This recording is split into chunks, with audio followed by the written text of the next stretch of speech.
os membros da comissão que aqui estão presentes, convidados, estudantes de direito, advogados.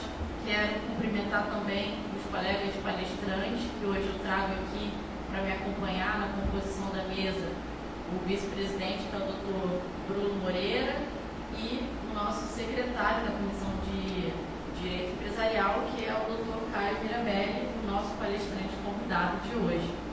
Então, muito obrigada por aceitar o nosso convite e por compor a mesa aqui.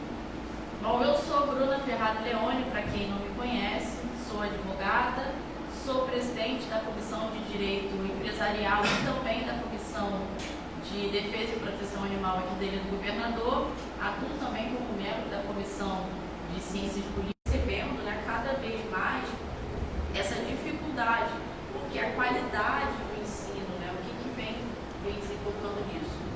Então, quando a gente olha, por exemplo, para países que cresceram nas últimas décadas, vou trazer aqui como exemplo, por exemplo, a Irlanda, a Finlândia, a Singapura, foram países que eles possuem um denominador comum.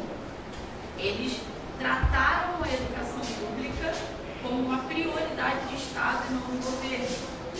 E aí, hoje, algumas décadas depois, eles escolhem essas situações mais produtivas, por exemplo, empresas mais inovadoras, que acompanham o crescimento, sociedades menos desiguais, né? Então há uma redução da desigualdade social. E isso é o que esses países vêm colhendo décadas depois, de investir na educação de qualidade, né? Como eu havia falado, colocado como uma prioridade do Estado. E como é que funciona aqui hoje no Brasil? O Brasil acaba sendo mais polarizado. De um lado, você vê a educação como uma pauta exclusiva e assim, uma dicotomia, para não sair falsa. Né? A gente tem ali muita dificuldade com infraestrutura econômica e a educação pública, ela precisa ser normalizada e levada a sério como uma estrutura pública de fato, como se fosse uma implantação de energia elétrica, como se fosse um tratamento de saneamento básico, ou seja, são questões que a gente não pode deixar de ter. E assim deveria ser tratada a educação pública. E aí, o que acontece, né? Fazendo ali, seguindo esse cronograma, uma empresa, por exemplo, as empresas, elas dependem de quê? Elas dependem de capital humano. E aí, se a gente não tem a mão de obra qualificada, se o estudo ali não entregou ali o básico, não entregou aquilo que seria necessário para que o candidato, o funcionário pudesse exercer ali as atividades após o treinamento de onboarding dentro da empresa, a gente acaba tendo situações como necessidade de requalificações, como uma alta rotatividade dentro das empresas. O que seria isso? Muitos desligamentos, contratações, e aí às vezes a empresa tem que requalificar esses funcionários porque eles não possuem ali o básico daquilo que eles deveriam ter recebido a título de aprendizado. Fora que você acaba tendo também muita judicialização trabalhista, acidentes de trabalho, porque não é só o funcionário que está com a educação ali, com o ensino deficiente, mas a empresa, quem está conduzindo também não tem esse conhecimento muitas vezes. Então, isso acaba também trazendo como consequência baixa competitividade internacional, acidentes de trabalho, como eu já havia falado. E aí aqui eu trago para vocês já como questões de dados, né? Estudos do Banco Mundial e da OCDE, eles mostram que a cada ano adicional de escolaridade aumenta a produtividade do trabalhador e o PIB per capita do país. Então, gente, o ensino está diretamente linkado a isso. E já a Constituição, artigo 205, ela é clara. A educação é dever do Estado, da família e da sociedade. E a sociedade também se chama empresa.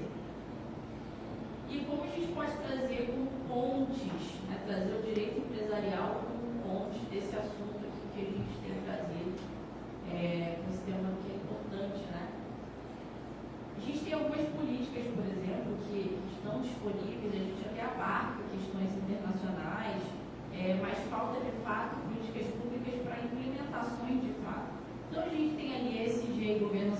corporativa, que é responsável ali pela, cada vez mais, assim, ter informações de pessoas, investidores, bancos, contratos públicos. Então, nessas entidades já mais intensificadas, já mais estruturadas, já contam com essas políticas públicas dentro, internamente, mas ainda é necessário explorar muito esses temas dentro das empresas.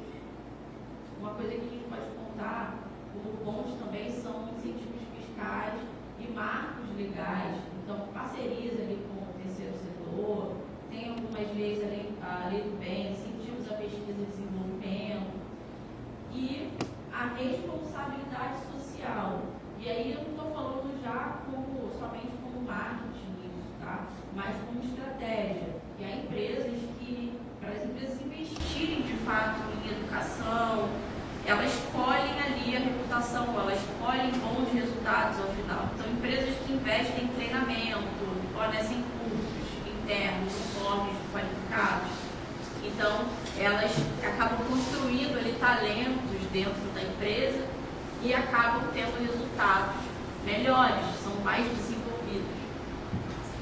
Um outro tema também que é importante e que muitos já devem estar falar hoje em dia é sobre compliance e ética. Então, empresas que possuem programas de compliance interno e que fomentam isso dentro das suas empresas também acabam saindo na frente, porque evita-se, tem programas, por exemplo, que podem ser aplicados como programas anticorrupção, como ética, compliance, segurança da informação, isso tudo dentro de um tema de treinamento ali para quem faz parte daquela entidade.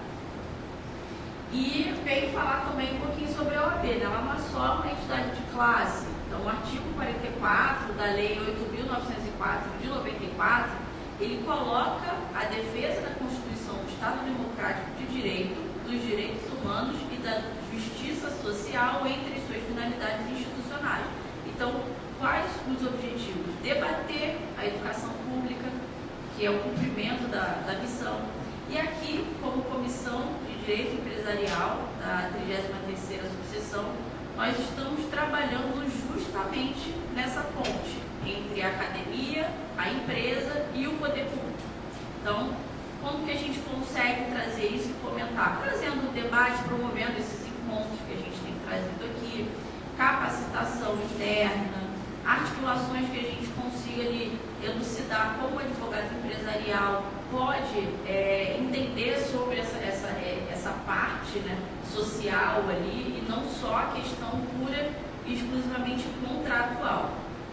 E esse evento que está sendo promovido hoje é uma parte desse esforço da Comissão de Direito Empresarial. E eu espero que seja o primeiro de muitos que a gente possa promover aqui na causa. Então, mais uma vez, eu vou trazer aqui, para dar continuidade ao debate, vou passar a palavra para o nosso vice-presidente, doutor Bruno Moreira. Ele vai falar um pouquinho, vai trazer alguns casos concretos, vai elucidar melhor a questão. Depois eu vou passar a palavra para o palestrante, que é o doutor Caio Mirabelli. Abriremos aqui para perguntas, comentários e espero que todos aproveitem essa tarde, né, esse evento de hoje. Obrigada.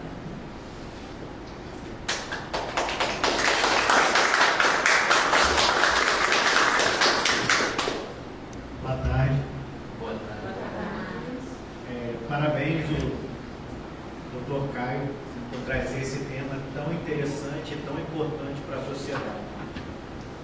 A educação está assim, ligada diretamente, né, com a parte empresarial. Então, a educação ela tem um papel importante na economia, tem um impacto, né, na produtividade das empresas, a gente sabe disso, no PIB, como a doutora Bruna falou.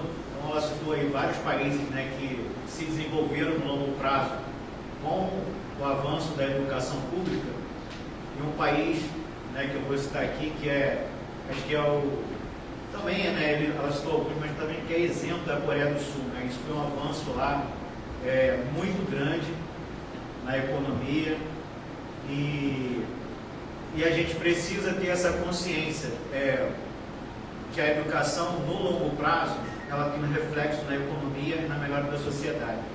Porque senão, eu sou advogado criminalista, né, até voltando aqui para me apresentar, atuo nisso diariamente, todo dia eu vejo processos na área criminal e a gente vê o impacto também da educação na área criminal. Não que a pessoa que tem um estudo ela não cometa crime, mas quando a gente pega os dados, a gente vê que a população carcerária, a maior parte dela são de pessoas pobres, né, que tem uma educação deficiente.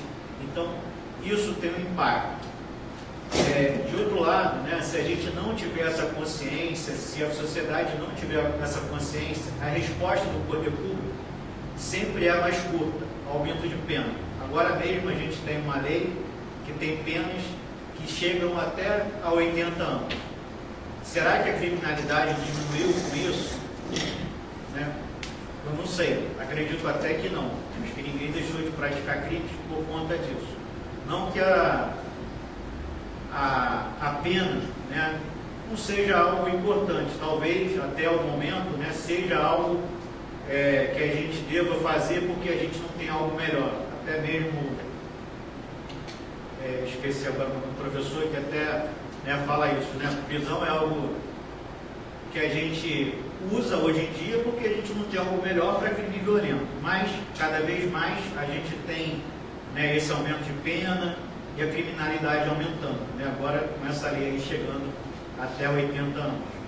Então, se a sociedade tiver, se ela tiver uma consciência, né, que o melhor investimento para a nossa economia, para a melhora das empresas, para o nosso futuro, é parte, né, da educação, a gente vai ter um avanço gigantesco. Mas se a gente não tiver essa consciência, a gente vai querer sempre as coisas mais curtas, né? Pena alta, ir preso, respostas imediatas, que para a gente dá um certo, parece dar um certo conforto, né? Mas na economia, no desenvolvimento, isso não tem surtido efeito. Tanto que, por mais que essas leis entrem em vigor, a gente tem um índice de criminalidade alto. Nosso país está com o terceiro maior número de população carcerária do mundo, só perdendo para Estados Unidos e China. A gente tem uma sociedade, né, uma população carcerária gigantesca. E, né, outro tópico, né, importante é a formação de mão de obra qualificada. Né? Então falta isso, né, falta profissionais qualificados no mercado, como a doutora Bruna citou. Isso tem impacto no custo da empresa, porque a empresa tem que buscar muito mais selecionar, né, os candidatos. A pessoa que está qualificada, ela também vai ser mais disputada. E falta mão de obra, né? Falta esse profissional certo, às vezes, para a vaga. Né? Por isso que a gente que trabalha, às vezes, tem que contratar. Infelizmente, a gente tem até uma dificuldade. Então, as empresas acabam gastando até mais, né? Treinamento interno, por aí vai. E falta investir tanto no ensino básico, né, como no ensino técnico. Isso também é uma coisa bem importante para que as empresas aí tenham mão de obra. E o ensino básico, né, que acaba também influenciando tanto no ensino técnico e até na própria graduação. As empresas também mais inovadoras, né, sentem falta, principalmente essas empresas mais, né, tecnológicas, etc., essas carecem de mão de obra, porque aqui no Brasil também não tem incentivo às pesquisas, falta muita consciência para poder a gente poder avançar nessa parte, né? Essa parte aí realmente ela ficou, a gente acaba pegando esses produtos de outros países praticamente, né? E isso acaba acarretando também numa desigualdade, né, tanto educacional como tem um impacto, né, na área empresarial.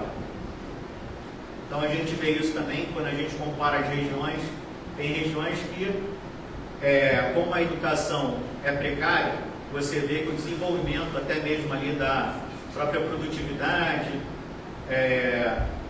a expansão, né, das empresas nessa área, nessas regiões também sofre, né? Então tem um impacto sim, tanto social como econômico. Isso tudo, né, quando a gente vai comparar a própria qualidade, né, do ensino, isso acaba influenciando nessas regiões. Se a gente começar a comparar aqui, não vou colocar de estado, mas praticamente no Brasil, o PIB está concentrado no Rio de Janeiro e São Paulo. Isso a gente vê e tem um reflexo aí da educação, com certeza, nesse papel.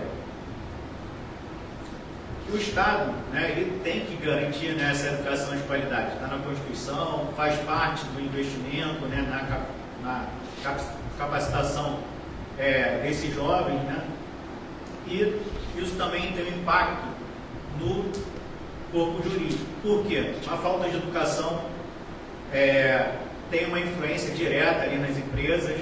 Outro dia a gente estava aqui dando uma consultoria para uma empresa, teve um funcionário que ele achava, né, que tal, ele tinha um certo direito, acabou fazendo um ruído na empresa, convocando outros funcionários e no final a empresa acabou desligando esse funcionário. Ele até ficou surpreso, queria saber o motivo, a empresa não precisa, né, de motivo para desligar, mas ele, por achar, né, que ele tinha aquele direito, ele acabou contaminando os outros funcionários, ficando um clima muito ruim na empresa. E a proprietária da empresa teve até que chegar a esse ponto. Tudo por conta de quê? Realmente uma falta de entendimento, né, na legislação. Porque o que foi feito na empresa foi de maneira regular. Ela não saiu nada, nem um triz ali da linha da legislação. Mas ele, né, não conseguiu entender isso, por mais que a gente explicava. E aí isso tem acaba a empresa, né, tendo que arcar com esses custos, e isso sendo ruim, né, tanto para a empresa como para o funcionário. E aí, assim, até eu cheguei, né, a falar isso, né, a educação tem sim uma redução na criminalidade, né? Quando a pessoa tem uma melhor qualidade ali no ensino, ela vai conseguir ter um emprego melhor, vai poder produzir, e tem muita gente que está, infelizmente, na margem, assim, né? Ela está esquecida, ela ficou muito tempo ali, às vezes sem estudar, cresce, né, sem esse apoio familiar. Depois de 10, 15 anos, a pessoa sem entrar numa escola, fica muito difícil. Qual vai ser o futuro dessa pessoa? Então, acredito que falta, sim, uma consciência, né, da sociedade, do poder público, para investir no longo prazo na educação. Por isso que eu até parabenizo o Dr. Caio por trazer esse tema, que é relevante, né, para a nossa sociedade, e se a gente não tiver essa consciência, a gente não consegue cobrar do poder público. Aí a gente vai cobrando só leis paliativas, aumento de pena, mais coisas imediatistas que não dão resultado. E aí queria só encerrar até falando, né, educação não é só um direito social, é um investimento econômico. Onde falta educação, sobra custo, insegurança e risco. Tá? Obrigado aí pela presença de vocês, espero que tenha contribuído um pouco, né? E parabenizo também a doutora Bruna pelas palavras dela. Passo aqui para o doutor Caio.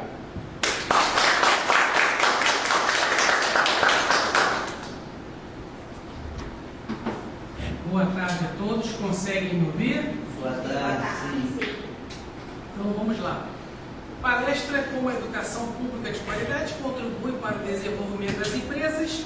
Antes de eu iniciar minha fala, eu quero aqui elogiar a mesa, a doutora Bruna Ferraro Leone, que é presidente da Comissão de Direito Empresarial e também presidente da Comissão de Direito e Proteção Animal da OAB Ilha do Governador e também membro da Comissão de Ciências Políticas e Economia da OAB do Rio de Janeiro.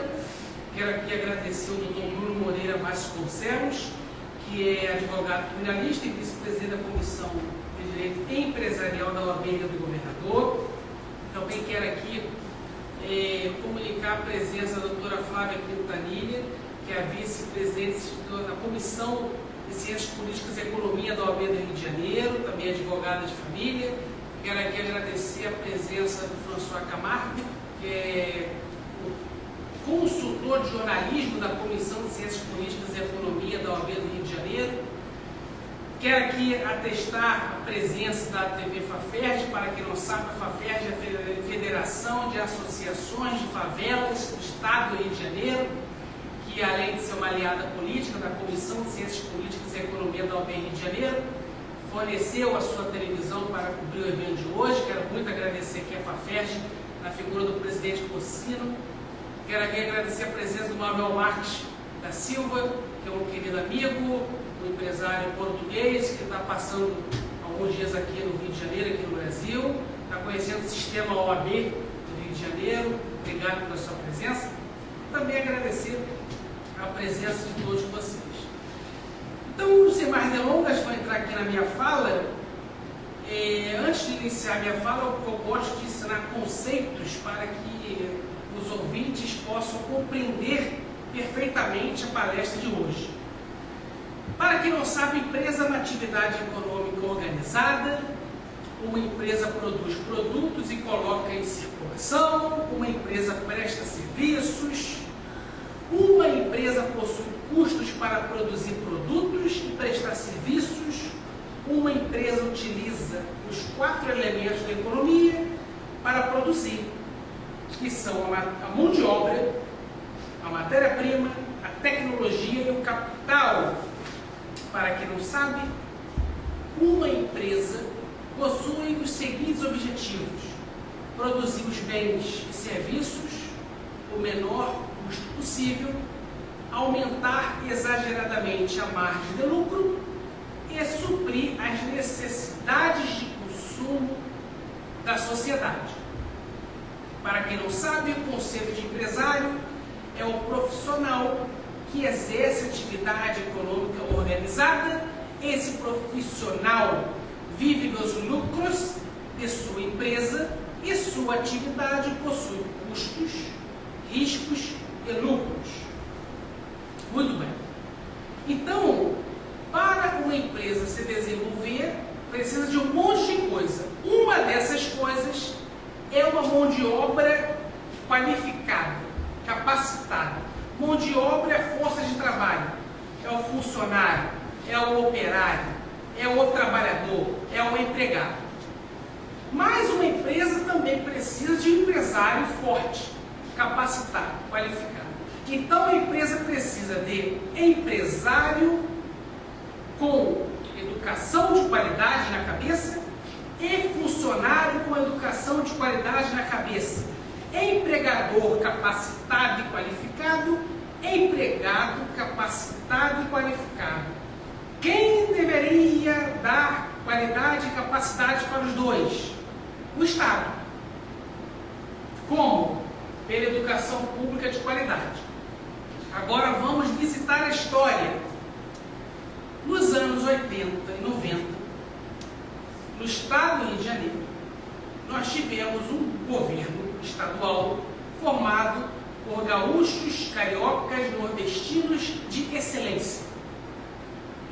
Esse grupo criou, no estado do Rio de Janeiro, os CIEPs, Centro Integrado de Educação Pública, que tinha como objetivo implantar no estado o ensino integral.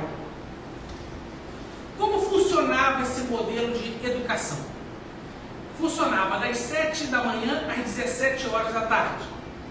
Cada aluno tinha direito a 3 refeições diárias: café da manhã, almoço e lanche da tarde. Cada aluno praticava futebol, basquete, vôlei, natação, aulas de ciências sociais, ciências humanas, ciências exatas, ciências biológicas. Muito bom! Ainda sobre esse modelo educacional, cada aluno tinha direito a atendimento médico, atendimento psicológico, atendimento com fonoaudiólogo e psicomotricistas, para aprender a falar e escrever bem e trabalhar a coordenação motora. Cada aluno tinha direito a atendimento odontológico para cuidar de seus dentinhos e combater as cáries. Cada aluno cursava cursos técnicos e muitos saíram de lá empregados. A estrutura física dos CIEPs, do Centro Integrado de Educação Pública, permitia que as crianças órfãos, sem papai e sem mamãe, morassem no próprio colégio e eram criadas pelos pais sociais. Quem eram os pais sociais? Um bombeiro militar solteiro e uma professora solteira. Fazia o papel da família para essas crianças órfãs. Então o bombeiro ensinava o papel do papai na cabeça da criança e a professora ensinava o papel da mamãe na cabeça dessa criança. Por fim, a estrutura física dos CIEPs permitia aulas para adultos à noite. Então era um modelo educacional perfeito, porque ele alimentava, educava, cuidava da saúde física e mental e ainda ensinava o conceito de família para os alunos. Esse sistema cuidava das crianças comuns, crianças órfãos e dos adultos. Foi um modelo perfeito. E esse modelo participou durante décadas do PIB do Estado do Rio de Janeiro, porque ele formava uma força de trabalho capacitada, qualificada, para trabalharem na indústria, no comércio, na agricultura, na pecuária, em qualquer lugar.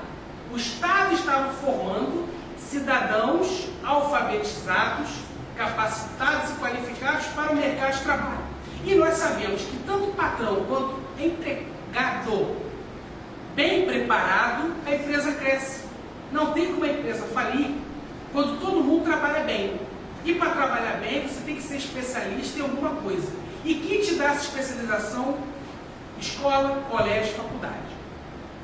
É muito bom que o Estado seja o gestor da educação pública, porque não é todo mundo que consegue pagar uma escola, colégio e faculdade particular. O Estado tem que intervir na educação, o Estado tem que educar. Ele tem que usar o dinheiro dos impostos para educar o seu povo. E se a gente for estudar história e economia do mundo, todos os países que são potência econômica, militar, científica, tecnológica, o Estado ele é educador.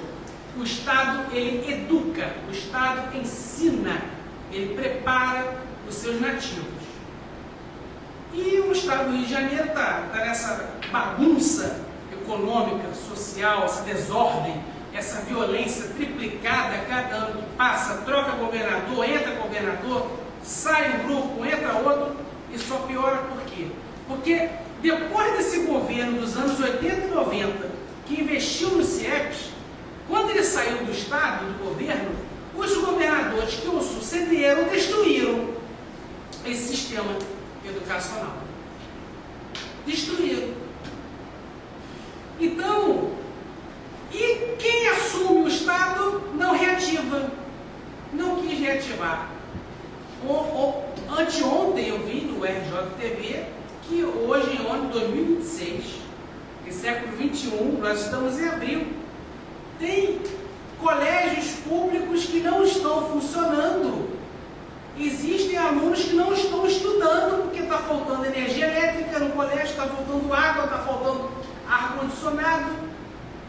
Estamos em abril e tem crianças que ainda não tiveram aulas. Como que esse Estado vai sair do limbo se ele está sendo incapaz de educar nossas crianças?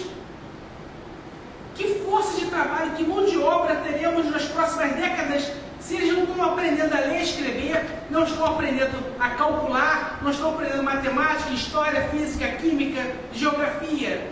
Que futuro nós teremos? Dá a entender que os governantes fazem de propósito, para ninguém mesmo estudar, que todo mundo no analfabetismo, todo mundo na ignorância, porque isso é muito bom, isso é força de trabalho em abundância para organizações criminosas. Por isso que o tráfico e a milícia avançam, porque tem fartura de força de trabalho, tem fartura de mão de obra. Essas crianças serão as jovens que não conseguirão empregos porque não tem estudo, vão para onde? Vão desaguar no crime. O crime avança, as empresas enfraquecem, porque não tem força de trabalho, não tem ninguém para produzir, não tem mão de obra qualificada. Vão fechar, vão abrir em outros estados, vão ser o Brasil, e as organizações criminosas avançam. Entra governo, sai governo, mata-se muitos bandidos, morrem muitos policiais e a situação só piora. Tem que investir em segurança pública, tem que investir, tem que prender, tem que combater o crime, tem que combater mesmo, mas também tem que dar educação. Uma coisa não afasta a outra, elas andam de mãos dadas. Quer dizer, tem investimentos na polícia militar e na civil, compram-se viaturas, armas de alta tecnologia, aparelhos investigatórios de alta tecnologia, mata-se muito, prende-se muito, e por que não está acabando? A violência não está acabando, ela só aumenta, nem diminui. Aí vamos para o Nordeste, Bahia e Ceará. A polícia mata muito, a polícia morre muito e a violência também só está triplicando. Aliás, já está até pior que no Rio de Janeiro. Então, se o Estado brasileiro, isso aqui é uma admoestação verbal até muito educada para municípios representados pelos seus prefeitos, governos estaduais representados pelos seus governadores e o presidente da República, para acordarem. Está na hora de acordar. Porque se não educar essas crianças, jovens e adultos, não teremos daqui a pouco empresas, não teremos capital circulante, não teremos crescimento econômico e a violência ficará insustentável. O presidente Bruna já tem municípios no interior do estado de Ceará que o tráfico expulsou o prefeito e os vereadores do município. Botou para correr, ele que agora que é o prefeito. É o dono da boca que é o prefeito agora nos municípios do interior do Ceará. Olha como é que está esse país. Como é que está esse país aqui? Como é que está esse país? Então está assustando, está preocupando, ninguém faz nada, todo mundo se preocupa com o soldo no final do mês, com o seu salário no final do mês, mas quando estourar, vai estourar para todo mundo, e vai ser ruim não só para o pobre, daqui a pouco vai ser ruim até para o rico, porque o rico não vai poder nem mais sair de casa para curtir o dinheiro dele, porque alguém vai assaltá-lo, alguém vai matá-lo, alguém vai sequestrá-lo. Então nós temos que reativar os CIEPs, Centro Integral de Ensino Público. Nós temos que fazer com que o ensino integral seja no Brasil todo o quanto antes. Vários países na Europa e na Ásia já estão fazendo e estão dando certo. Foi falado aqui mais cedo que a Coreia do Sul investiu em educação. Por isso que ela tem 2 a 3 montadoras de carro poderosíssimas. Gera emprego na Coreia do Sul. Por isso que lá a violência é quase zero. Violência lá é política, é quando o presidente e o primeiro-ministro faz bobagem. Fora isso, ninguém te assalta, ninguém te rouba, ninguém te tortura, ninguém te mata. Todo mundo quer seu dinheiro. Está na hora de investir em educação pública de qualidade, está na hora dos CIEPs voltarem com urgência o quanto antes. Encerro aqui minha fala. Muito obrigado a todos pela atenção.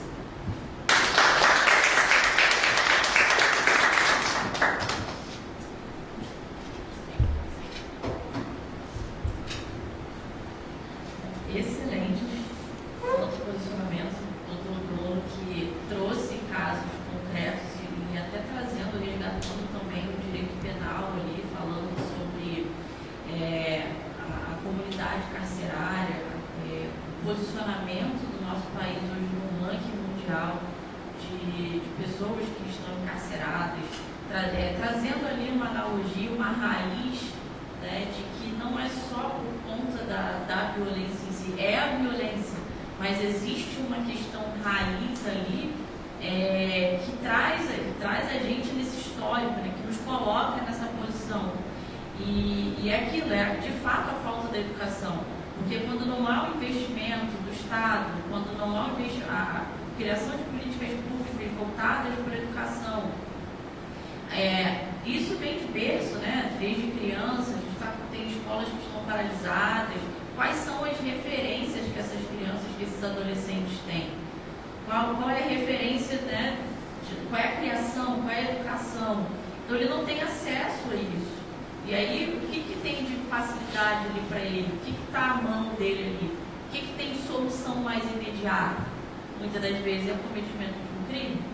Então, por isso a gente, né, trazendo ali essa evolução histórica, por que desse resultado que a gente tem hoje, que foi amplamente trazido aqui pelo Dr. Bruno. Por que a gente ocupa hoje a terceira posição na população carcerária? E aí, aleatoriamente também, né, e trazendo também para o lado de quem tem acesso à educação, até quem está fornecendo educação hoje tem sucateado, porque a gente, eu faço uma comparação esdrúxula com o meu período passado, por exemplo, de época de escola, de graduação, e hoje você avalia ali como o que está sendo disponibilizado, o tipo de conteúdo, o que está sendo cobrado, e parece que o que, claro, não vou generalizar aqui todas as instituições, mas grande parte, o objetivo real é faturamento. E claro, tem que se ter lucro, tem que se ter o faturamento, porém a função social ela é muito importante. Então, o que a gente está tendo de formação? Hoje você contrata, por exemplo, uma pós-graduação, aí você vai avaliar o conteúdo, você se pergunta, você faz uma comparação com um tempo atrás, você fala assim, tá, mas não tem base, né? Não tem. Você vai olhar ali até a questão de exigência de frequência na escola, as aprovações automáticas, a deficiência do conteúdo que está sendo lecionado na escola pública. Quando eu vi uma reportagem, acho que foi ontem, que saiu do Diário Insulano, que é uma rede social que tem crescido muito aqui na Ilha do Governador. Eles publicaram uma matéria que o colégio Prefeito Mendes Moraes, que tem aqui da freguesia, não sei se vocês conhecem, são daqui da ilha, eu estudei nesse colégio, fiz o meu ensino médio lá. E não tem professores, os alunos vão para a escola, não tem ensino médio, não, é o segundo grau. Na minha época era segundo grau, não sei como é que chama hoje. Ensino médio? E não tem aula. Os alunos chegam no colégio e não tem aula. Ou seja, e aí, como que essas pessoas são preparadas para o mercado de trabalho? Não tem preparo. Muitas empresas estão fazendo agora processos seletivos buscando 40 mais, 50 mais, porque não conseguem achar ali mão de obra qualificada para executar questões básicas. Então existe uma deficiência muito grande já inicial. E isso, numa evolução histórica, como também trouxe de uma forma brilhante aqui o Dr. Caio Sandro Mirabelli, daqui a alguns anos, daqui a algumas décadas, hoje a gente tem uns 40, 50, 60 mais no mercado ainda, mas e daqui a algumas décadas? Então isso é um assunto de extrema urgência. Os empresários, as pessoas que fazem contratações, pessoas que estão alocadas em RH, que fazem processo seletivo, elas têm uma proximidade maior com essa questão ali de avaliação de currículo. E o que eu tenho percebido é que existe muita vaga. São muitas vagas disponíveis no mercado de trabalho e está faltando qualificação para ocupar a vaga. E eu não estou falando aqui de vagas que exigem conhecimento, estudo em Harvard, de nada disso. Né? São vagas para ocupar ali posições às vezes até básicas e não tem. E aí o que acontece? A gente começa a caminhar, se continuar dessa forma, né? Se não for feita uma revolução e de fato enxergar a necessidade de investir de fato, né? Porque, como foi dito também, investe-se muito em armamento, investe-se muito em segurança, que tem que ter um investimento sim, segurança pública, isso é inquestionável. Mas e educação? Será que quando a gente investe em educação, a gente não forma seres humanos melhores, mais conscientes, mais qualificados? Como que o Brasil é visto lá fora? Será que a gente consegue concorrer lá fora? Então, isso é uma reflexão que eu trago aqui mais como um complemento, né? Passar ainda a palavra, voltar a palavra para o Bruno também fazer as considerações dele. Mas vocês que estão aqui presentes, que disseminem também esse conhecimento, que disseminem essa ideia de que educação de fato é essencial. A gente precisa cada um fazendo ali o seu pouquinho, né, mas que de grão em grão, como se diz, né, a gente conseguir de fato mudar a nossa realidade. É claro que não existe a perfeição e seria uma utopia dizer que o Brasil, daqui a, sei lá, X anos, vai estar no primeiro lugar do ranking do PIB mais alto, que não seria. Claro, existe uma curva, né? Mas a gente está numa curva de descida. A gente está indo para a ladeira abaixo. E é aquilo que eu falei, hoje a gente ainda tem um equilíbrio, um certo equilíbrio pela mão de obra existente, já existente no mercado, mas que no momento isso. E aí como a gente vem se posicionando, como os jovens, quais são os incentivos que os jovens de hoje têm com relação ao ensino? O que está sendo aplicado nas escolas? O que está sendo disponibilizado para as crianças, para os adolescentes, para quem está nas graduações, nas faculdades? Que nível de ensino está sendo fornecido? Porque o nosso amanhã vai ser baseado no que a gente está tendo hoje. Então, eu deixo aí a minha reflexão em relação ao assunto que foi abordado pelo Dr. Bruno, pelo Dr. Caio, passar para o Dr. Bruno, que está aqui ansioso, ele quer trazer mais alguns complementos. Ele me perguntou no início, antes de começar, quanto tempo eu tenho de fala. Eu falei, o tempo que você quiser. Ele, então tá bom.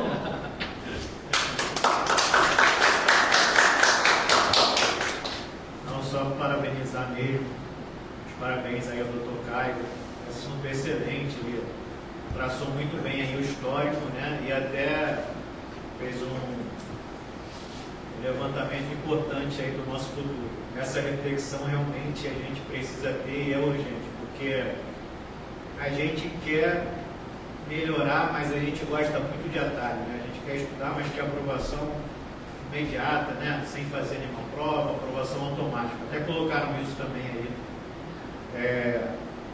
Então, assim, a gente quer uma melhor sociedade, mas não quer ter a consciência, né, de ter que ter um ensino de qualidade. Prefere realmente, vamos aplicar uma pena maior, que aí já está vigorando no outro dia. Mas diminuiu realmente, foi efetivo isso? Né? Isso é tão... tem outros países, né, que já implementaram isso, Estados Unidos tem até pena de morte, a criminalidade não diminuiu. Então aqui a gente tem pena até agora de 80 anos sem ter, estando proibida a prisão perpétua. Né? A pessoa ficar 80 anos, levando em consideração que ela só pode ser punida. Né? Com mais de 18 anos, obviamente que isso é uma prisão perpétua. Mas a gente está aí, caminhando para esses atalhos e não resolvendo o nosso problema, que é uma melhor geração de emprego, uma melhor educação. Por isso que essa palestra é extremamente relevante, né, para a consciência da sociedade. Quem sabe a gente não consegue ter essa consciência e cobrar dos políticos uma melhor qualidade a longo prazo para a nossa sociedade, um melhor investimento para a nossa sociedade e que tenha um reflexo no longo prazo. Mas é isso, meus amigos. Agradeço e parabéns, né, por ter vindo aqui, ter participado desse evento, que vocês, né, possam participar de outros, né?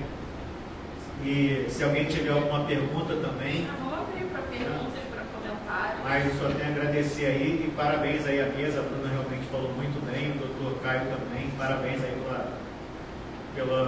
por compartilhar esse conhecimento aí, que é de grande ajuda. Então, quem quer se posicionar, quer tirar alguma dúvida, trazer alguma reflexão, não sintam-se envergonhados. Pensem que é uma roda de conversa e que a gente está aqui trazendo contribuições. Façam fila. Ninguém quer falar algo? Ninguém quer perguntar? Eu tenho um pouco de dúvida, porque eu sou ariana, Caio, e eu não conheço, primeiro que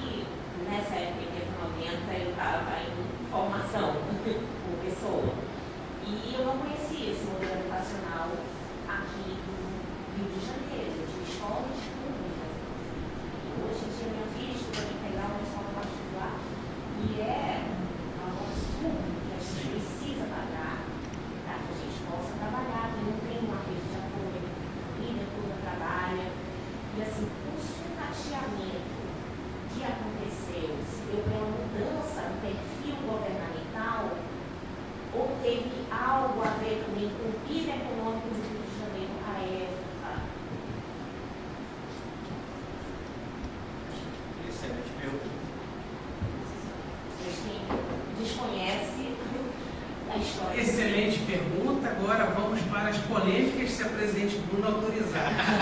Eu quero citar o nome dos demônios. Um já foi embora. Vamos lá. Leonel Brizola e Darcy Ribeiro implantaram esse modelo de educação aqui no Rio de Janeiro. Por quê? Porque lá na década de 40 e 50, quando Leonel Brizola foi prefeito de Porto Alegre, Rio Grande do Sul, governador do estado do Rio Grande do Sul, ele implantou esse modelo lá. Só que lá era um modelo agrônomo, porque o estado do Rio Grande do Sul sempre foi um estado de agricultura e pecuária forte. Tá?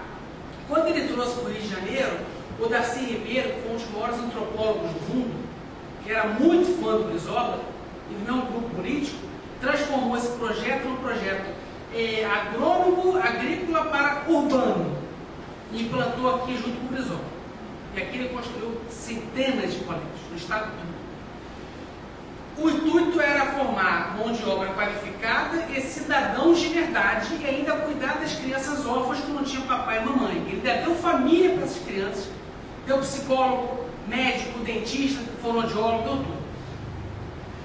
Foi uma articulação política do PMDB com o PT na época. Moreira Franco, que era o principal adversário do Brizola no Rio de Janeiro, o Moreira Franco assumiu o estado do Rio de Janeiro com o apoio do PT e da Rede Globo, e a primeira coisa que o Moreira Franco fez foi destruir os colégios. Tinha piscina olímpica para a criança aprender a nadar e ser um atleta. A primeira coisa que ele fez foi aterrar as piscinas, falando que pobre não precisava aprender a nadar. Tá? Destruiu tudo. Ele só entrou para destruir. Ok? Só que ele, depois de Brizola volta, o governo do estado reativa os colégios, cria mais outros. Ok? E aí, Brizola não consegue avançar o projeto, por quê? Porque na LERJ, na Assembleia Legislativa do Estado do Rio de Janeiro, a bancada do PT, se aprovasse o plano de cargos e salários dos professores, o projeto que já tinha 3 pés para botar a mesa e ser 4 pés, faltava o último pé. Ia ser o melhor projeto e seria estável. Ia ser não mais política de governo, ia ser política de Estado. Então, se mudasse o governador, ninguém mais ia conseguir destruir. Só faltava aprovar o projeto de plano e carreira dos professores. A bancada do PT não aprovou para que o Brizola não desse certo como governador e não fosse uma ameaça pela eleição do Lula, a presidente da República.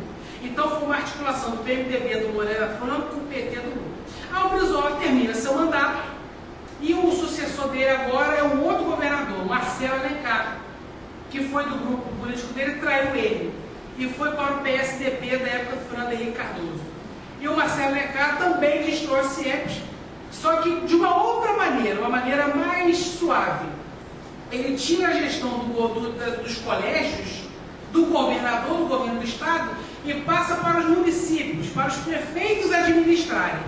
Os prefeitos que são clientelistas, fisiologistas, não administraram nada e terminaram de destruir os colégios todos. Depois veio o Antônio Garotinho e a Rosinha, que são crias do Brizola, também traíram ele, e em vez de reativar, trazer de volta o governo do estado dos colégios, não, manteve com as prefeituras, e está aí essa bagunça. Tem colégio que não funciona, tem colégio destruído, tem colégio que virou depósito de lixo, e colégio que é bom nada. Ok? Aqui eu citei o nome do anjo e dos demônios. Eu quero fazer uma pergunta. Bom, a gente não gosta nem um pouquinho de polêmica, né? Mas diante desse cenário, na sua opinião, como jornalista também, como advogado, como uma pessoa que transita muito bem dentro desse meio político, conhece bem também essa evolução histórica, quais seriam os pontapés iniciais para uma mudança drástica, porém positiva, quando a gente fala de educação e mudança de cenário?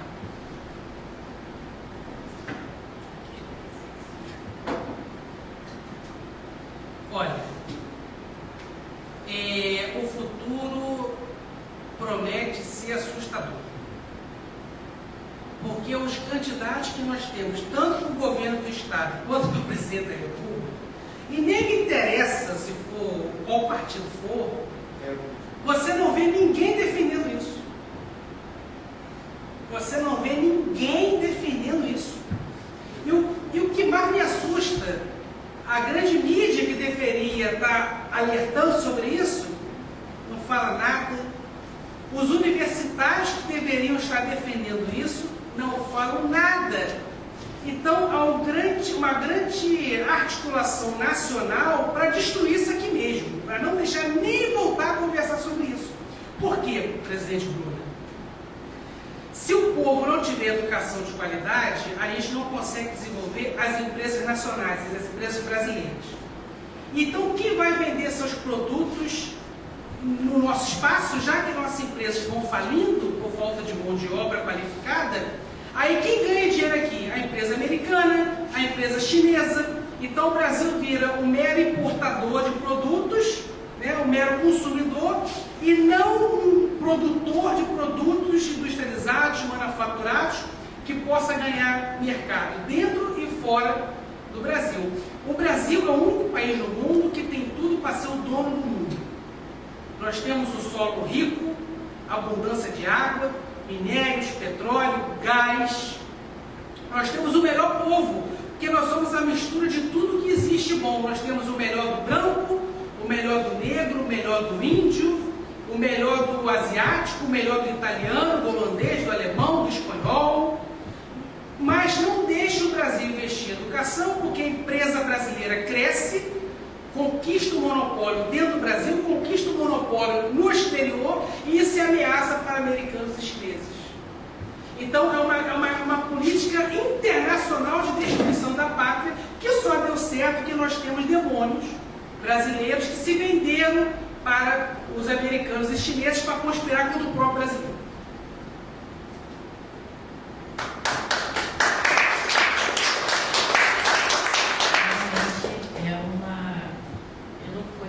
Reflexão, mas que é real, né?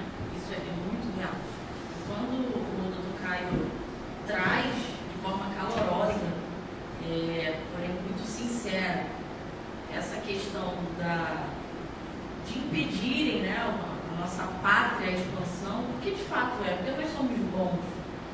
Porém existem vendas, né? E assim, e o próprio povo, né, que tem a força, que tem o poder. Quando eu fiz a pergunta, né, sobre, de repente, uma medida drástica, mas porém que fosse positiva e efetiva para isso, é o próprio povo enxergar o caminho que a gente tem a força para mudar. E de fato, se não enxerga propostas voltadas para isso. A gente tem ali uma série de candidatos, mas nenhuma proposta voltada efetivamente para mudar a questão da educação. E não adianta, isso está enraizado. Se a gente não tratar da origem, como eu falei anteriormente, daqui a alguns anos, o que vai ser de nós? Simplesmente importadores, porque isso já vem acontecendo, né? As pessoas ficam vidradas ali na rede social consumindo, porque virou um consumismo também exagerado, consumindo produtos de onde? A gente só consome. Daqui a pouco a gente não produz, a gente não tem capacidade intelectual, a gente não tem inteligência para produzir, para exportar conhecimento, para ser os produtores, né? Porque a gente não tem educação, a gente só está pregado no telefone, discutindo na rede social, um xingando o outro, porque a verdade é essa. O que eu vejo de gente perdendo tempo discutindo lado A, lado B, e o que de fato importa, a gente não está enxergando, a gente está deixando passar. E aí, se o povo, né, não acordar, se o Brasil não acordar, se a gente não trouxer ali a consciência, o despertar da consciência, né? Se a gente não tiver esse despertar da consciência, realmente é um caminho sem volta. Aí é o consumismo puro, é a importação. Eu não estou dizendo que a gente não tem que importar, mas a gente também precisa exportar, a gente tem que ter a nossa participação internacional, a gente precisa ganhar o espaço, né? E sem educação, de fato, é um caminho sem volta. Você quer trazer mais alguma coisa? Não, só assim, felizmente a gente tem tem que ter essa consciência, senão, porque o político, ele só pensa no quê? Algo imediato para ele ser eleito. O político, a única preocupação dele é como que eu vou ser eleito. E aí, esse projeto, né, de educação, ele é muito longo prazo. Aí ele tem essa preocupação, poxa, se eu fizer esse projeto, eu gasto aqui, mas quem ganha, de repente, é o outro, lá na frente. Então, o político, ele só pensa no que dá voto para ele, que são políticas imediatistas, políticas para o hoje, para o agora, vou te dar isso, e aí eu sei que essa pessoa ela vai ficar dependente de mim e eu vou ter esse voto. Infelizmente, falta essa consciência para a gente poder cobrar e aí continuar esse legado, né, como o Dr. Caio falou, né, porque isso são projetos de longo prazo.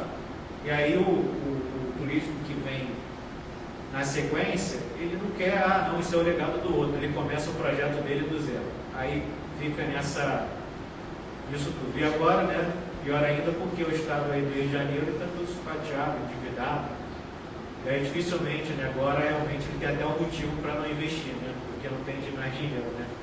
Os últimos governadores aí, você não precisa nem falar, né. Mas é isso, eu encerro por aqui, é só agradecer a vocês. Tem um que a gente vai falar. Passar o microfone para eles. Não precisa do microfone não.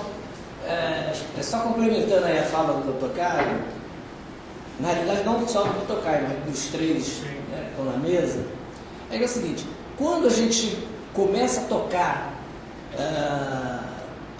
nessa delonga no qual o povão é que tem que se manifestar, eu acho isso um grande erro, porque eu rodo por aí, estou em todos os lugares, favela, os caras fazem uma coisinha, eu estou lá, o pessoal da OAB vem aqui, os intelectuais, eu estou lá também. E o seguinte, eu acredito que essa iniciativa de trazer essas ideias é da intelectualidade. O povão ele só segue. Sim. O povão ele não tem força, ele não tem fôlego, ele não tem quem entregue a ele condições para ele falar. Nós inclusive agora nós montamos a TV Faferj para fazer o inverso. O Dr. Caio está lá conosco. Para fazer o inverso, fazer o favelado falar. Levar o favelado para o estúdio e ele falar. Ele tomar conta da situação. Entendeu? Porque a intelectualidade, ela deixou passar o negócio. O time foi para o beleléu. Então, quando a gente discute... Eu vou dar um exemplo aqui rápido. Eu fui um dia desse na favela... na Chapéu Mangueira. Aí lá estava a rapaziada do PSOL, estava o Freixo, estava aquela turma toda.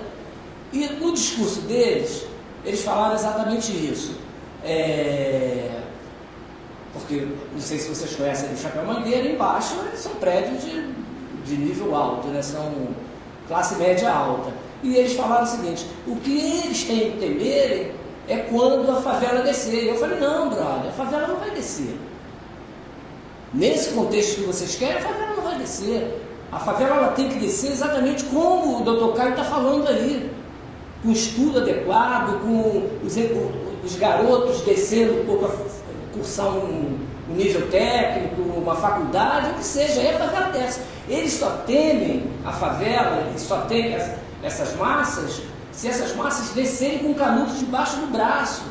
Então, tudo que a gente fala sobre... E os caras ficaram meio injuriados quando eu falei isso. Entendeu? Tanto que o cara não me recebe, nunca mais me recebeu. Eu falei para ele, cara, não desce, a favela não tem que descer. E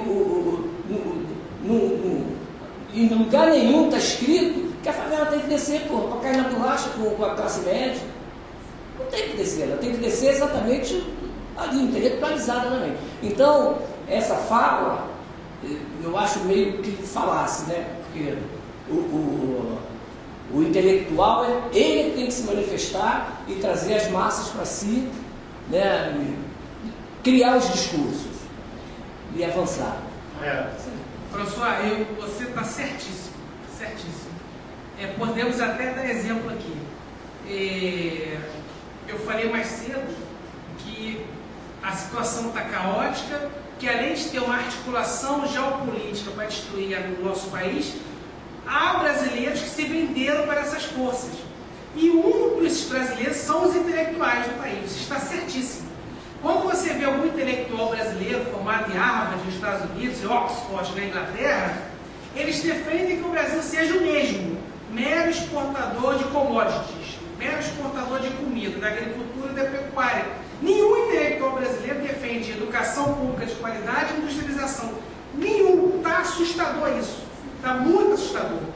E nós vivemos, e a culpa não é tão do povo, que o povo tenta votar certo.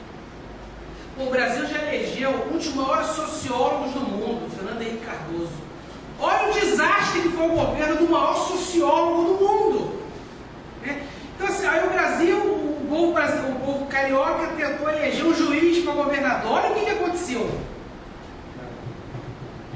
Falta o quê? Elegeu o alienígena?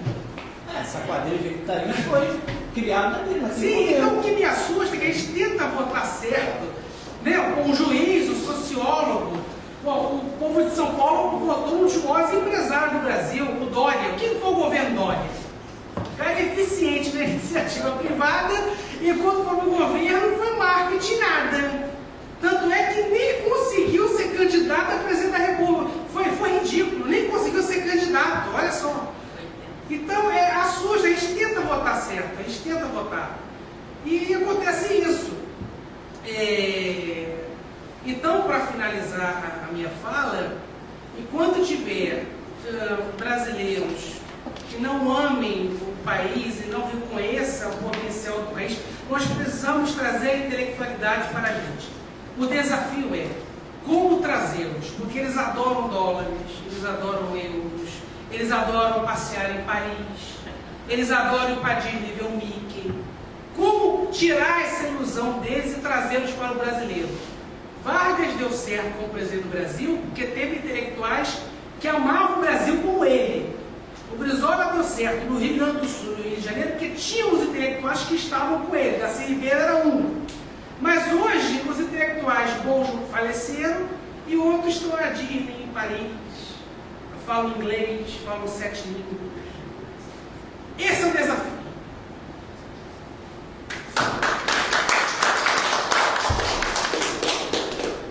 Mais alguém? Peraí. Porque esse assunto, né? Mas é bom, gente, esse debate é importante. Boa tarde a todos. Me chamo Júlio. Quero parabenizar primeiramente ao Dr. Caio, ao Dr. Bruna e ao Dr. Bruno pelas informações que vocês estão trazendo aqui para todos nós. Eu tenho uma pergunta, a gente está falando aqui relacionado à política, à população, mas eu gostaria de saber também das pequenas empresas. Como pequenas empresas podem investir em educação mesmo com orçamento limitado?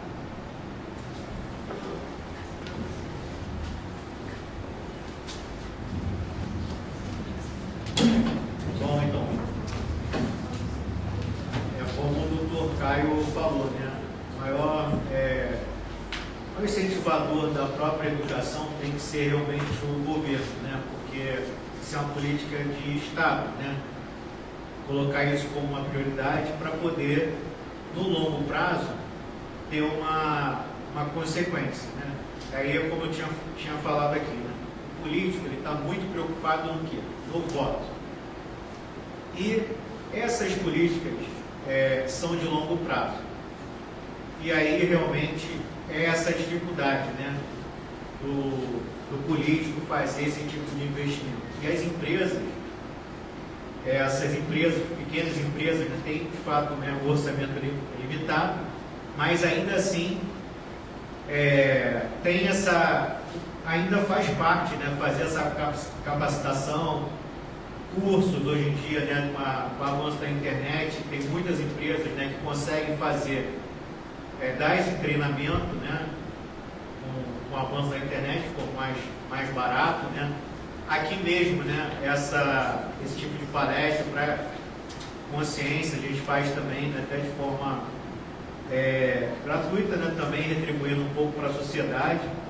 Então, o maior incentivador tem que ser, de fato, o Estado ali para poder compor, mas é uma política de longo prazo, e aí tem toda essa deficiência, muito bem colocada aí pelo Dr. Caio. E as empresas, essas pequenas empresas acabam, de fato, sofrendo, né? Porque a mão de obra técnica, essa mão de obra específica, ela acaba tendo, de fato, uma dificuldade. Você vê que a doutora Bruna mesmo falou, né? A gente vê que tem muita vaga, mas falta a qualificação. Por quê? Esse investimento ele é precário. E aí falta vaga realmente, né? Você vê aí, curso técnico, teve uma época, né, que começou a ter um investimento, FATEC, etc., para poder ter um avanço, né, nessa parte, e o jovem já saía com uma formação, né, não precisa ser uma graduação, mas ele ia ter ali uma qualificação, um emprego, mas isso também ficou pelo tempo. Então, esse investimento do poder público, ele é muito precário, infelizmente, né? E aí tem esse sofrimento realmente, principalmente, porque quem mais emprega não é o grande empresário, não é a Nike, não é essas grandes empresas. Quem mais emprega no Brasil é uma padaria, porque somando tudo isso, dá inúmeros empregos. Então, e aí falta, né? E aí fica e tendo um custo para essas empresas, justamente porque ela precisa, muitas das vezes, qualificar esse funcionário para ter uma geração aí melhor de empregabilidade. Obrigado.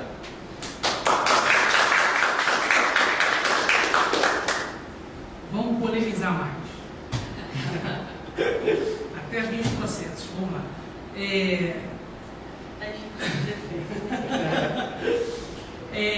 Para vocês observarem como a situação é assustadora. Na época dos nossos avós, o Brasil teve um presidente que era muito louco, muito inteligente, muito louco. O cara era muito louco, que era Jânio Quadros. A campanha dele presidencial foi pegar a vassoura e ficar varrendo na rua. Eu estou combatendo a corrupção no Brasil, vou varrer a corrupção. Ele ganhou. Ele era muito inteligente. Aí o Jânio Quadros, a gente tem que falar, presidente Bruna, porque a faculdade deveria estar falando isso e não fala, a Rede Globo deveria estar falando isso e não fala, entendeu? A gente tem que aproveitar os espaços para a gente falar. Aí o Jânio Quadros queria ser o melhor presidente da história do Brasil, então ele tinha que vencer Getúlio Vargas, né? Aí ele cria a lei antitruste. Então o que significa isso? Só sai do Brasil 8% dos lucros das multinacionais. Então todo o lucro de petróleo, gás, minérios, comida, só sai do Brasil 8%. 92% fica aqui dentro. Tá? Então, se essa lei fosse aprovada, o Brasil seria a maior potência da galáxia. Porque tanto petróleo, gás, minério, comida que sai daqui.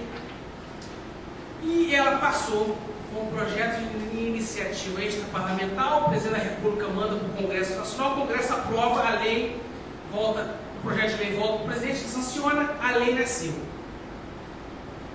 Quando ela começou a surtir efeito nas multinacionais americanas, o presidente dos Estados Unidos na época era o John Kennedy. O que o Kennedy faz? Ele manda a CIA, Serviço Secreto Americano, raptar a filha do presidente Jânio Quadros. Ele liga para o Jânio Quadros e fala: não fala que fui eu. Arquive a lei antitruste e você terá sua filha de volta. Ela ficou meses raptada. O Jânio Quadros já não era normal. Ficou mais maluco, desesperado, onde está a filha dele. O que acontece? Ele faz pior, ele renuncia a presidente da República. E falando o quê? Forças ocultas me tiraram do poder. Força oculta era o Kennedy. E vai lá para o México se embebedar em uísque, mas devolver a filha dele.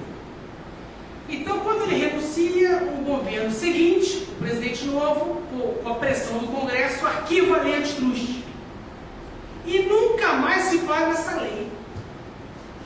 Então, para vocês perceberem como que há um projeto internacional de destruição e roubalheira do Brasil. Os políticos que aparecem na TV roubando, isso aí é a ponta do iceberg. Porque o grosso da destruição não aparece nas câmeras. Eu posso falar hoje porque o Kennedy já morreu, o Jânio Quadros já morreu, a filha do Jânio Quadros já morreu, então ninguém vai me processar nem me perseguir, né? Os vivos eu não falo, né? Porque é bom perseguir. Então é isso, estou devolvendo aqui para perseguir.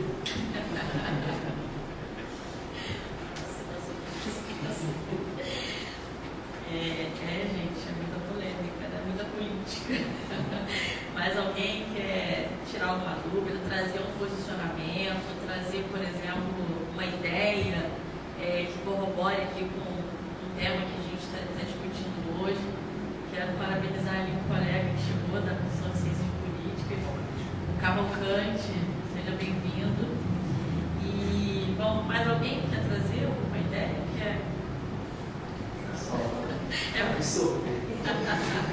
Posso fazer mais uma pergunta? Claro, fica à vontade. Em relação a essa questão política que o Dr. Caio está trazendo, o que nós, como cidadãos, precisamos analisar para tomar uma decisão realmente consciente e responsável na hora de votar? Qual o seu nome? Júlio Vinícius.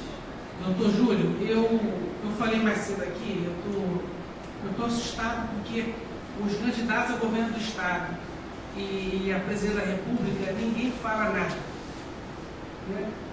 Então nós temos um Estado que não tem governador, teve que pegar o presidente do Tribunal de Justiça para governar, o que é muito bom, porque o cara é bom e é sério. Então eu acho que o nosso atual governador, o desembargador, presidente do Tribunal de Justiça, ele vai fazer uma excelente gestão. Ele é um cara sério, ele é bom. Então meio que a gente deu sorte, tá? Então até dezembro nós teremos um governador de verdade. Mas ele vai entregar o cargo em janeiro, para quem foi eleito em outubro. E os candidatos são, pelo amor de Deus, ele assusta. É um pior que o outro. É a disputa do inferno. É Lúcifer, Satanás, já o demônio pela ponta, entendeu? Então está me assustando. Né? Está me assustando. E a presidente da República, eles superam Lúcifer e Satanás. O que mais me assusta, né? Então, assim, mas o que o povo pode fazer é duas coisas. A revolução e o voto. Revolução não é só pegar em armas e sair matando. Não, existem outras formas de revolução. O que nós estamos fazendo aqui é uma forma de revolução. É fazer o que o Estado não faz. Ensinar, educar, orientar, falar a verdade. Né? Então nós temos que usar o Facebook, o Instagram, o YouTube, o TikTok, o Quai, para a gente fazer o que os professores e a mídia não fazem, que é ensinar de verdade, educar de verdade. Os bons professores se reduzem à estrutura de colégio. Nós temos que superá-lo, nós temos que usar as redes sociais. Não para falar de time de futebol, agredir o outro por questões políticas, é ensinar. Então vamos ensinar matemática, vamos ensinar história, vamos ensinar física, vamos ensinar química, vamos ensinar geografia, vamos ensinar filosofia. Ensinar. Aproveitar os espaços para ensinar. Ensinar nossos parentes, nossos amigos, nossos colegas. Ensinar. Por exemplo, muita gente não gosta de política e eu os entendo. Eu dou razão a eles. Mas dá para você ensinar política falando de Flamengo. Você se lembra como o Flamengo era administrado anos atrás? E por que o Flamengo está dando certo hoje? Está ganhando tudo, todos os títulos, todos os jogos. Porque teve um grupo que pegou a administração do Flamengo, quitou as dívidas, saneou as contas, tirou os amadores, colocaram os especialistas e conseguiu fazer uma gestão de excelência que está vigorando até hoje. Ele já não é mais presidente, mas os presidentes que o sucederam já pegaram a casa montada, agora a casa está... Olha só você ensinando política, para quem é viciado em futebol. Dá para ensinar política falando de novela, falando de futebol. Aí a pessoa aprende sem saber que está aprendendo. Agora, outubro está aí, nós temos que votar. Eu estou pensando em ter diarreia nesse dia, para não sair de casa. Tá? Então, com relação a votos, não me pergunte, porque eu também não estou vislumbrando nada. É como eu disse, eleição no inferno. Lúcifer, Satanás, demônio, né? Então, assim, mas nós temos que fazer o nosso papel. E esquece a eleição. Nós temos que fazer o nosso papel. Desenvolver o Brasil, fazer educação, fazer saúde. Quando você cura uma pessoa, você está desenvolvendo o Brasil, porque essa pessoa amanhã vai trabalhar melhor, vai desenvolver a empresa dela, o Estado arrecada mais. Quando você ensina uma pessoa a fazer uma profissão, ela trabalha melhor, a empresa dela lucra mais, o Estado arrecada mais. Quando você equilibra o emocional de uma pessoa depressiva, você está desenvolvendo o Brasil, porque ela vai trabalhar melhor, a empresa cresce, o país cresce. Então, tem como desenvolver o Brasil sem políticos. Por incrível que pareça, tem como desenvolver o Brasil sem eleições.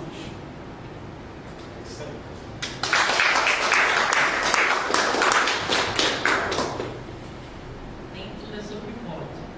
Claro que os nossos votos é o que decide quem vai ocupar, quem vai encabeçar as principais cadeiras, que vai conduzir ali a gestão e, consequentemente, trazer ali para a gente, ali para a nação em si, os nossos pleitos ou não, os interesses próprios, infelizmente. Mas existem outras formas. Na minha introdução, inclusive, eu falei sobre fomentar, por exemplo, a participação das pessoas. Antigamente, né, na nossa época, as palestras eram lotadas. Os estudantes, eu quase que tinha um treco no estágio, faltava aula para estar numa palestra. E hoje em dia é difícil você ver.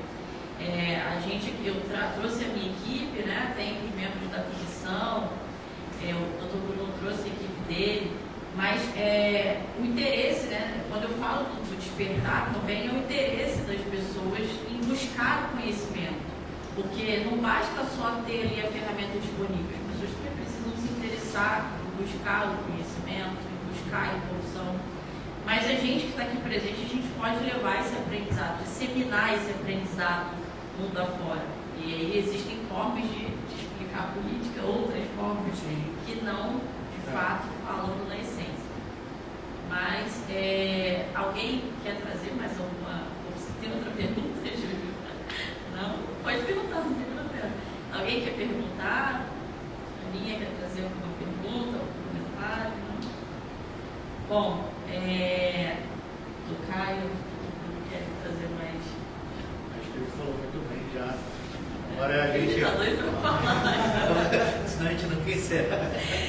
Bom, então, eu dou por encerrado o nosso evento, o primeiro evento desse ano, né, da Comissão de Direito Empresarial, eu ia falar de Ciências Políticas, do primeiro evento deste ano, do ano 2026, da Comissão de Direito Empresarial. Os interessados que quiserem fazer parte, podem mandar as solicitações de vocês para o meu telefone, para quem tem, quem não tiver pode pegar com quem tem. A gente está abrindo, a partir do mês que vem, mês de maio, eu vou abrir novas entradas para a Comissão de Direito Empresarial aqui da Ilha do Governador e também para a Comissão de Defesa e Proteção dos Animais. Alguns aqui já são membros, mas quem tiver interesse, só fazer a aplicação, que nada mais, nada menos do que mandar ali os seus dados, manifestar o seu interesse em fazer parte, e aí a gente faz uma curadoria breve e passa pelos trâmites de nomeação. Bom, e no mais, eu quero agradecer a participação de todos vocês, em especial o nosso palestrante, o Dr. Caio César Mirabelli, como sempre, em diversos eventos que ele já promoveu, eventos muito importantes, porque sempre traz debates riquíssimos, que é o que de fato importa, é o que ele traz na fala, os convidados dos eventos que ele traz também, são pessoas que trazem muito conhecimento. Então, quero agradecer a tua presença, por estar contribuindo aqui com a comunidade insulana, com o teu conhecimento, com esses debates que são necessários para a gente. Não é só aquilo que a gente gosta de ouvir, o que é necessário ouvir também é a história, de fato, nua e crua, como ela é. É consciência, mais uma vez. Eu vou falar muito sobre consciência ultimamente, vocês estão ferrados comigo lá no escritório. E quero agradecer a presença também do meu vice-presidente, Dr. Bruno Moreira Vasconcelos, que é um advogado muito militante, muito combatente, responsável, também me acompanha nessa jornada. O Dr. Caio Mirabelli me acompanha já numa jornada muito entre os dois, né? O Dr. Caio foi meu colega meu amigo de faculdade, nós éramos da mesma turma. Não tinha cabelo, não tinha era gordo e rosa. E se candidatou, você estava se candidatando para vereador, né? Eu vim deputado federal do Rio Grande do Sul. Novo, uma criança vindo com... Mas enfim. E o Dr. Bruno também, que me acompanha limitadas, mas também uma pessoa ali muito diligente, sempre doando do seu tempo também para essas questões sociais, porque isso aqui é uma doação de tempo nosso.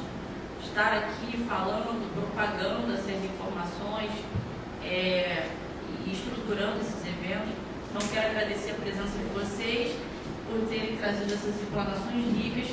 Quero agradecer a presença de todos os convidados que estão aqui presentes, do nosso colega ali que está fazendo essa transmissão aqui para deixar o momento registrado. Espero que a gente tenha agregado um pouquinho mais aí nos conhecimentos de vocês e nos colocamos aqui à disposição para outras conversas, para outros debates e até os próximos eventos. Deixa eu só agradecer ao doutor Caio. Obrigado realmente por essa explanação, e você falou muito bem, né, sobre, não só sobre o voto, mas a gente fazer política, né, porque se cada um fizer um pouquinho, a gente já avança muito, como ele falou, né, a pessoa não está mais deprimido, vai produzir mais, a gente vem aqui, doa o tempo. Ah, Bruno, mas eu não sou advogado, não vou palestrar. Tudo bem, mas você pode contribuir de uma outra forma. E aí a gente vai avançando e vai tendo essa consciência, né, e avançando aí no projeto do Brasil. Se cada um fizer um pouquinho, a gente vai fazendo política, porque esperar realmente dos políticos está difícil, né, doutor?